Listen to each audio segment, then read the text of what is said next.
the auction, enslaved people would be forced to stand on a raised platform so they could be seen by the buyers. The buyer who bid the most money would then own the enslaved person.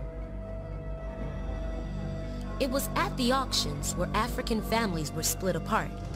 Husbands, wives, and children went to different owners.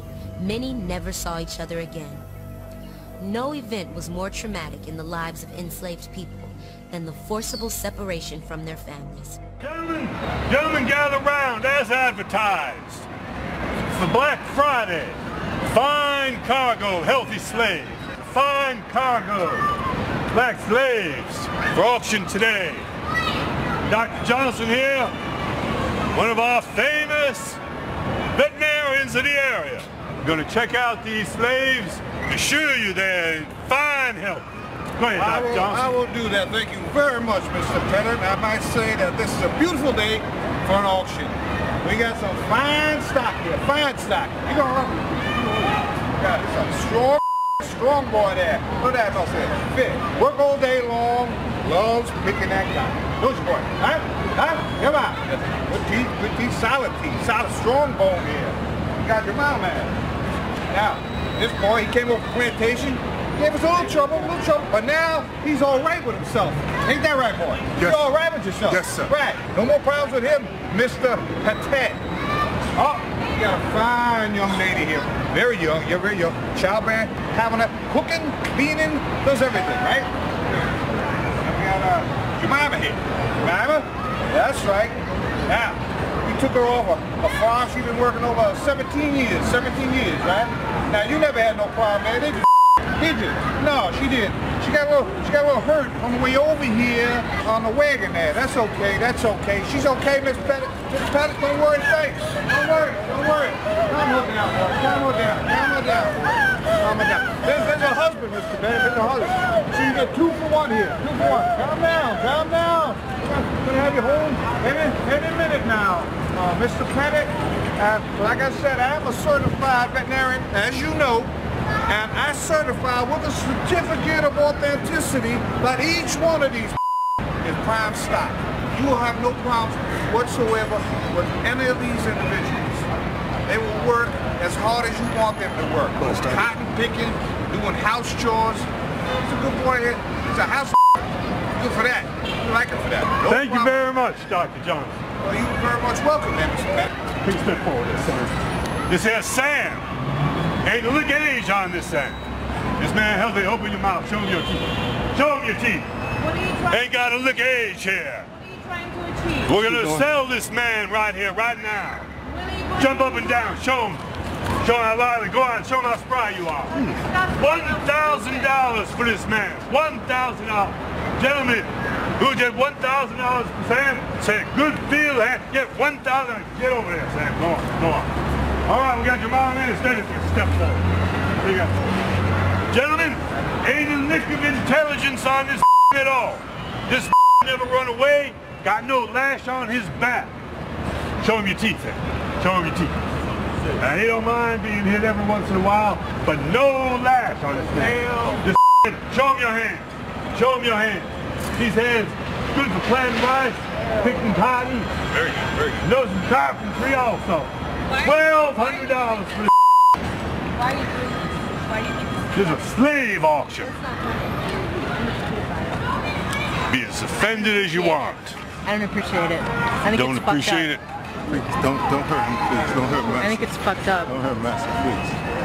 That's what's going on. Well, Mr. Pettit. You want me to stop it? Stop the system. Yeah. This is part of the system.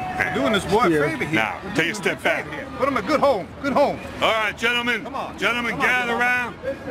Come on. You people trying to divide the country. That shit happened over 200 years ago. That ain't no slavery like that. Well. We got to move along. Man. All right, $1,200 for this man.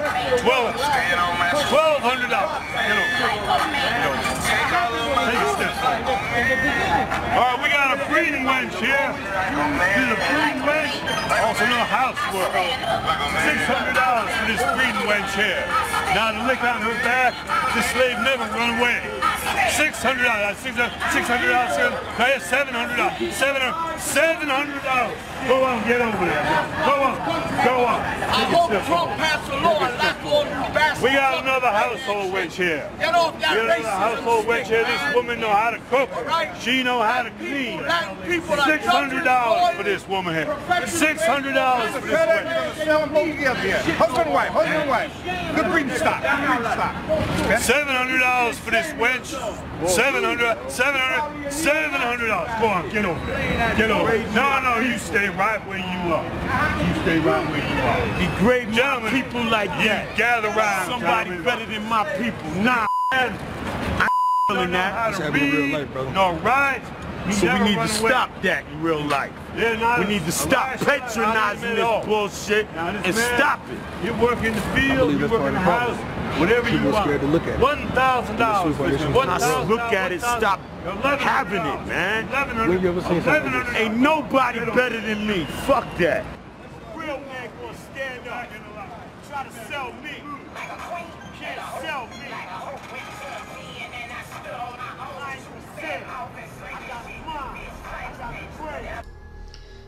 Shalom, Kahala Yahweh, Ba'Shem Yahushai, Ba'Shem Ruach HaKodesh.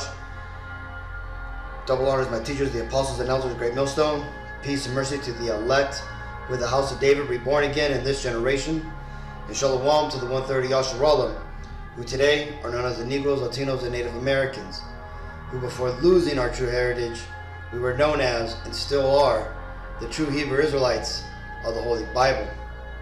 In today's lesson, we're going to talk about the video we just watched and go into some other examples how not only the Southern Kingdom, who are the so-called Negroes, were sold into slavery, but also how the Northern Kingdom, who are the Latinos and Native Americans, were sold into slavery. Okay? But let's read this first. This is Habakkuk 2:16. Thou art filled for shame, for glory. Drink thou also, and let thy foreskin be uncovered. The cup of Yahweh, Ba'Shem Yahushai's right hand, shall be turned unto thee, and shameful spewing shall be on thy glory. Now this here is ultimately talking about the wicked of the Bible, right? And namely, the Edomites, right? And Edom, or the Edomites, are the biblical name for the Caucasian race, okay? That's where their heritage and lineage goes back to. Goes back to a man that they descend from known as Esau, who is the wicked twin brother of Jacob, or Israel, who the Negro, Latino, and Native Americans descend from, us Israelites. Now in this case, it tells you here that thou art filled with shame for glory. And that tells you how the Lord is going to go ahead and change the glory of Esau, right, which at one point was their domination over the other nations, namely us Israelites, the Negro, Latino, Native Americans, how he subjugated us, conquered our lands, and put us into slavery, okay, as an example of what you just seen right now, right, by not only putting us into chains, but separating, wife and husband, selling us off for labor and as products, right? Notice that those actors were saying that they were there on Black Friday. Well, that's where that term goes back to, right? Black Friday was the day that they would sell the slaves that had just arrived, off the ships, okay? And the point being is that when I seen this video a while ago, it struck me because it showed, what the whole experience of a slave auction was like. Right? Those actors there were depicting something that literally happened. And as you can see, all the audience, all of them were filled with shame, especially the Edomites. Now, in that video, you also had some Latinos, and you had some Judites, right, so-called Negro, that was upset about the whole thing, right? They were acting all indignant and upset, which they do have a right to be indignant about what had happened to them, right? The Latinos in that case, they were a little bit off, saying that, and the so-called Negro was off saying that we need to stop talking about this and harkening onto it, because you see, the whole point of us going into slavery is that we were punished for going off and falling away from the Lord. Okay, no longer obeying Him and following the covenant and the contract we made with the Lord. Okay, and that would be akin to a little kid getting in trouble and being put into the corner to remember and to think upon his punishment, and that little kid saying, well, you know what, I don't even want to think about that, you know, I'm just gonna go on with my life and I don't even know why I'm here in this corner. You know, that's basically the same thing.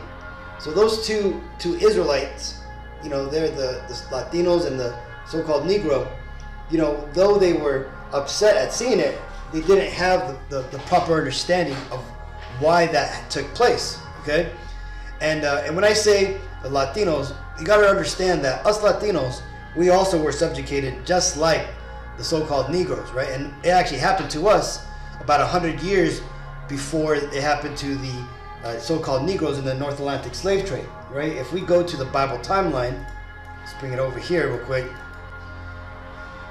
You can see that it kind of all started in that famous year, 1492, right? When Columbus, you know, came and came upon the shores of the Americas, okay? And it tells you when he came here, he established a connection to the Northern Kingdom that was here, right? Then after that, you had the Spanish conquest, which took place in 1519 to 21. It only took basically 2 years to take down the Aztecs and then the following tribes, okay? And then what followed was the killing, the enslavement and killing off of I put here 42 million killed, but I think it's actually more about like 80 million Latinos were killed. I gotta update this number, right? But it tells you, it says the Native Americans faced harsh slavery under the Europeans, Spanish, Portugal, Dutch, German, etc. 42 million killed, I believe. Like I said, it's 80 million. 70 or 80 million. Estimated 8 million Indians left after slavery. Okay, so basically, what happened after the Northern Kingdom was depleted due to slavery, the European powers still needed that labor to plow the fields and you know, harvest all the sugar cane and all the resources that were here in America. So what happened? Well, if you go down to about 100 years later, 1618, that basically was when the Judites, right, the so-called Negroes that were refugees in Africa, on the west coast of Africa, they basically started getting rounded up. And when they were rounded up, they were sold onto to the Europeans, namely these Edomites. Okay, now one thing is that this took place all the way up until the 1800s, that the Latinos were still being put into slavery at a lower rate, but it still was happening, right? And this image has always struck me, you know, fairly deeply, because again, it shows that we also, you know, were clearly put into slavery. Now, I never knew the history behind this, but I came across this article here on Reddit, and it said, Saknam natives en route to Europe for being exhibited as animals in the human zoo, 1899. Now, when you look into the Saknam natives, these are basically, I believe they're either Neftalis, Argentinians, or, you know, Asher, okay? But they're basically at the very south point of the South America continent, okay? And let's just read real quick what happened to them. But before we do that, let's look at this image. Here you can see a Saknam Indian, right? A Northern Kingdom Israelite, basically being just dead, right? You can see his bow and arrow here, and his arrows that he was going after these, I think they were like Dutch or German. And they basically were farmers, right? That had gone into the Argentinian farmers area, or basically they went into Argentina, and they were farmers there, and they were very aggressive in that area, and they basically just started massacring all these people. It says Julius Popper, during one of the Indian hunts, a naked aboriginal or naked Israelite murdered by his militiamen at Popper's feet. Right? And let's read right here. It says, the Saknam are one of 3 indigenous tribes who inhabited the northeastern part of the archipelago, with the population before the genocide estimated at between 3,000 and 4,000. So this was a small tribe, right? And you got to remember, in like the 1890s, basically this was the remnants of the Indians that had escaped the previous slavery, right? All the way back from 1500. So this was already about 300 years of that these Israelites had escaped into the outer parts. And the reason why they were, let me show you real quick. This is where it was at, right? This is the very tip of South America, right? And this is basically the area right here. So actually, I guess they were Asher. Naphtali is in this area, Asher would be in this area, right? But this is where this area was at. And the reason why they were on the outskirts is because this is where the Israelites basically were driven, the ones who wanted to at least be free. They would go away from the cities, away from the farms. But eventually, what happened? Well, Esau came to them, and they ultimately didn't escape judgment. It says, they were known as the Una, people of the north, by the Yaghan. The Sakham had lived a semi-nomadic life of hunting and gathering in Isla Grande del Tierra de Fuego for thousands of years.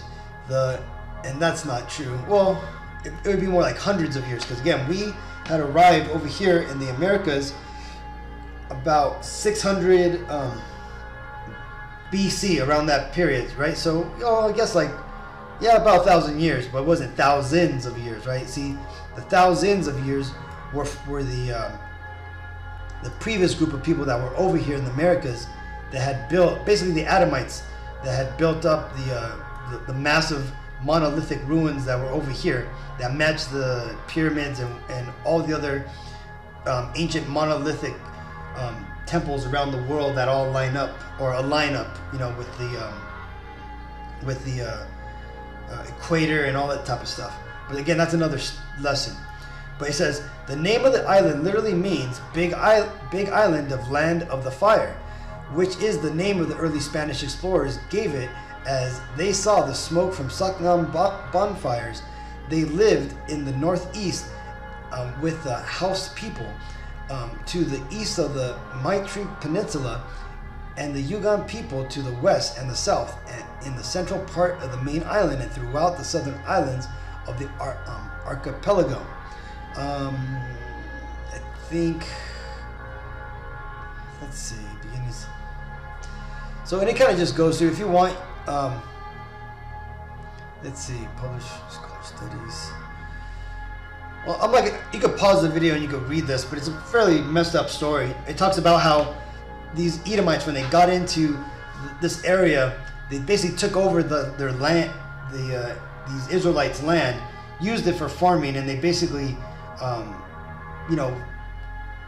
killed them. They exterminated them out of the land, and they would go out and hunt them down, right? And even the Vatican, when it established missionaries to come and try to help the natives, that they ultimately only caused more problems, which got the locals, the Edomite locals, more upset and caused them to cause even more killings, right? And ultimately the trials that they had later on were basically a big farce, right? But this just shows you, man, that these Edomites, they never pay for the things that they do, right? But that's okay, because what happens is, though they may be able to escape the judgment of man, they're not going to be able to escape the judgment of the Lord, okay? For doing things like this, or like, what we've seen here in these videos, right? From the slave trades and selling our people off, right? But, and again, this right here, even though a lot of these silly Christians and these scoffers like to pretend that this doesn't apply to us, it's very clear that this prophecy only applies to us. This is Deuteronomy 28:68. And Yahweh Bashem Yahshai shall bring thee into Egypt again with ships, by the way whereof I spake unto thee, thou shalt see it no more again, and there ye shall be sold unto your enemies for bondmen and bondwomen, and no man shall buy you, right? Ultimately, this means redeem you. And here it says Egypt, that ultimately means bondage, right? And here in America, this is basically the modern day Egypt, right? So this prophecy clearly falls upon what happened to the Negro, Latino, and Native Americans, right? And when you look at all the wickedness that these Edomites did to our people, right? Here, for example, is what happened to the Southern Kingdom. All the lynchings, the burnings, the mutilations, the slavery that took place with them, from having their children, you know, basically used as bait for alligators, right? And then right here you have the what happened to the Northern Kingdom, primarily the Latino, right? You see here at the very top is the modern day oppression that we get here in Babylon the Great, or modern day Egypt. Then down here you got the Rough Riders rounding up the Latinos during the this was during the El Paso days, I believe. And then again, lynching and hanging wasn't something that only happened to the Southern Kingdom Judites. It also happened to the Latinos, all right? And we were basically hung just as much.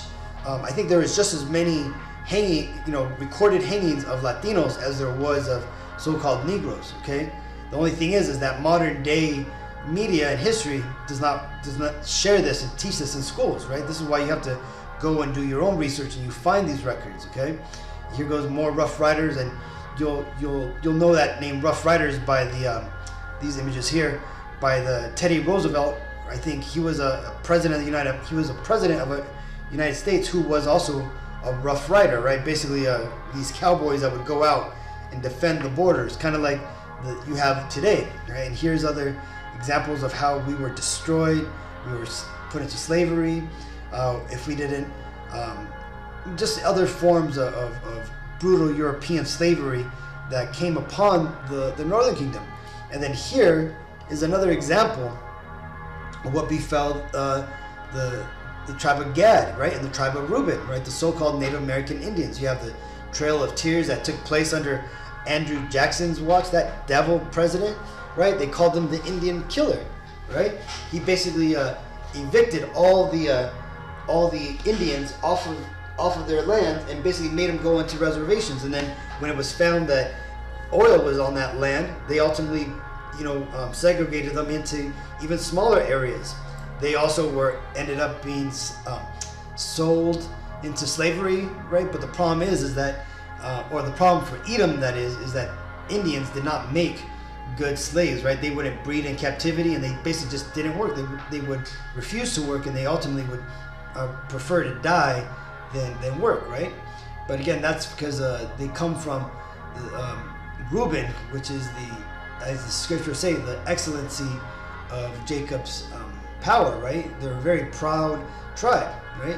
You have examples here of what happened on the Trail of Tears, right? Not only were many people killed off, but the children were taken from the families and shipped up to Canada to these Indian training schools, right?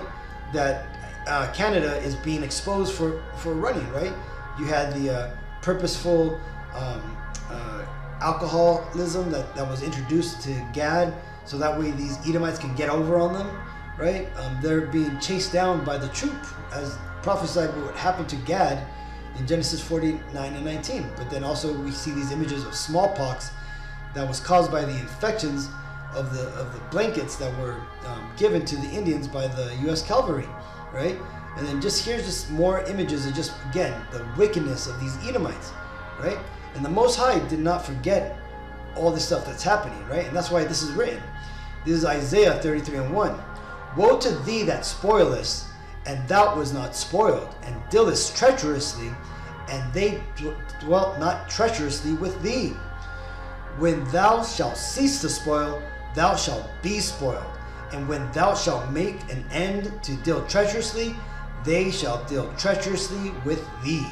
Right? So this is ultimately telling you about that once Esau reaches his goal and he's now king of the mountain, what's going to happen is all those people that he had to step over, and climb over to get to the top, that they're now all of a sudden they're going to start to deal with him, just as Esau dealt with the other people, namely us Negro, Latino, Native Americans, right? This is why we're seeing all these crazy videos of Jake basically flying upon Esau, right? Knocking them out, robbing them, and all these, hateful crimes you're seeing on video. What this is that the Lord is now judging these Edomites and bringing that judgment upon them, right? And fulfilling this prophecy. This is Job 20 and 22. In the fullness of his sufficiency, he shall be in straits. Every hand of the wicked shall come upon him. And this word here, wicked, it really goes back to the word laborer. And the laborers here in America would be the Israelites, the Negro, Latino, Native Americans, right? And again, these are all those daytime robberies, the home invasions, the Kia boys robbing all these cars for joyrides, all the massive shoplifting that you're seeing from all these 2/3 coming upon these Edomites. That's this prophecy, man. Right now that these Edomites have fulfilled the top of their society, their empire that the Lord is now taking down, He's gonna basically make it he's gonna make it difficult for them. That's what this word here, straight, means, right? A place of difficulty. And what's happening is now the 2/3 of our people, basically the wicked of our people, right? The wicked 2/3, these evil ass Israelites, the ones that Esau has created through his debauchery, his influential music, right? And just his degraded degeneracy. Those people who are a product of these Edomites, brainwashing, are now starting to turn upon these Edomites, right? Starting to rob them and do all that type of stuff, right? But again, this is only a small, sampling of what's going to happen to these Edomites, right? But this is it here. It says, this is Obadiah 1 and 10, talking about what is going to be the ultimate end to all these things that these Edomites have done and what's going to ultimately come upon them. It says, for thy violence against thy brother Jacob, Jacob being the Negro, Latino, Native Americans, right? Because remember, the Edomites come from Esau, right? And Esau was the brother of Jacob, okay? So it says, for thy violence against thy brother Jacob, shame shall cover thee, right? Are we not seeing that? Was there not that displayed amongst those Edomites that were in the crowd watching that mock slave auction? Didn't people walk away looking ashamed or didn't even want to deal with it, right? Some people even were trying to talk up against it, trying to stop it, right?